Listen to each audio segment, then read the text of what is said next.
One theme has dominated this presidential campaign in both parties. It is that Washington is out of touch. Our number one story tonight, Washington is so out of touch it's not funny, but Washington is laughing anyway. Saturday night was President Bush's final gridiron dinner with 600 of the nation's most powerful journalists and politicians, including 13 members of the Bush cabinet and his Joint Chiefs Chairman. This week's Joint Chiefs Chairman. In a song you will hear in a moment, Mr. Bush made light of his own failures that have damaged America, our reliance on Saudi oil, his own hard work to circumvent justice by keeping Scooter Libby out of prison, to sell the Iraq war, even his scapegoat for Katrina, a storm which crippled a major American city and killed hundreds of Americans.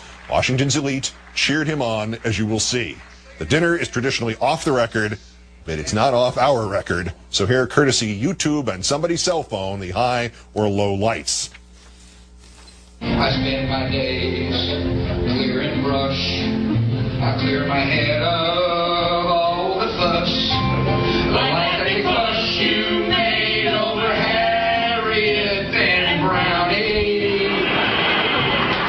Down the lane I look and here comes Scooter, finally free of the prosecutor. And then I wake and look around me at the old walls that surround me, and I realized I was only dreaming.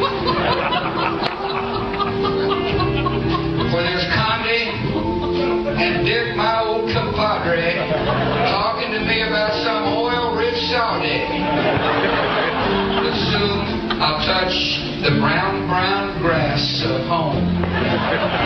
Dick Cheney strolling with documents he's been withholding. The brown, brown grass of home.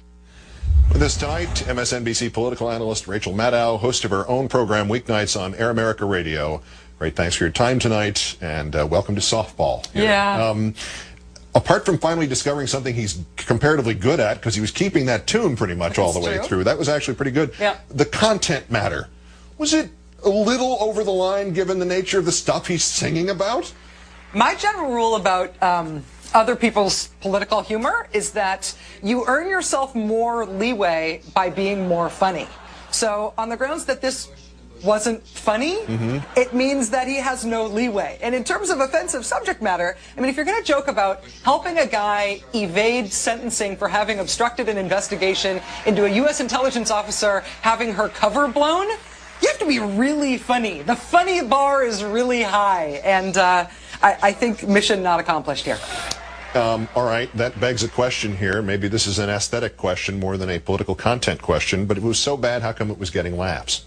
Well, it's, you know, it made me think of when I played this on my radio show today, I also played the clips of Bush joking about not finding weapons of mass destruction under those rugs in the Oval Office. I mean, you got tons of laughs for those things, too. I mean, Karl Rove doing his MC Rove gangster rap minstrel show thing, getting tons of laughs from the people in the room. These events are Washington insider homogenization reification events. They're the we're all in this together, feel better and warm and fuzzy about the people you're supposed to be, who are supposed to be the subjects of your investigative reporting events. They're insidious by nature, I think. Sort of like the Romans in the early part of the first century, reminiscing about the day Caligula appointed a horse to be a consul. That sort of, well, remember that? That was pretty funny then, and then he killed all those guys. That wasn't that funny. But that first part, that was really very funny. Right. We were all in that together, yeah. Huh. All right, so the New York Times does not attend this thing anymore. Is that the proper position journalists should be staking out?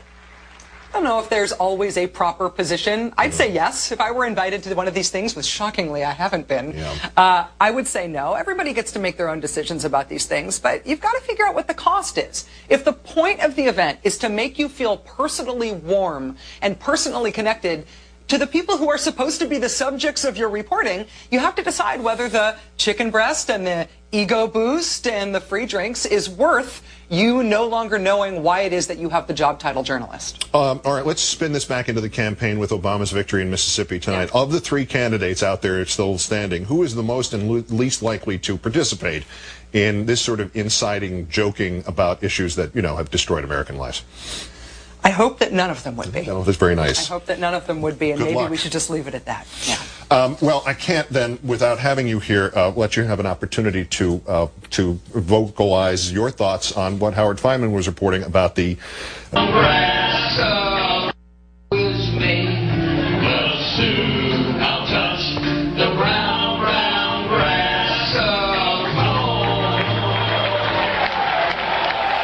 Well, that was quite a hoot, all that joking by the president about Brownie, the guy in charge of the New Orleans disaster, and, of course, Scooter Libby, the guy involved in the CIA cover-up. There's one thing I can't stand. It's reporters, the best of them, laughing at events and political acts that warrant anything. I mean, anything but laughter. There is nothing funny about Bush's reference to Brownie, that disastrous appointment followed by that catastrophic handling of the Katrina horror in New Orleans. Nothing funny about a war fought for bad intelligence and a top aide, Scooter Libby, who committed perjury and obstruction of justice to cover it up. Nothing funny about a president who commuted that sentence to keep the cover-up protected. Otherwise, I'm sure it was an enjoyable get-together between journalists and the people they're charged with covering.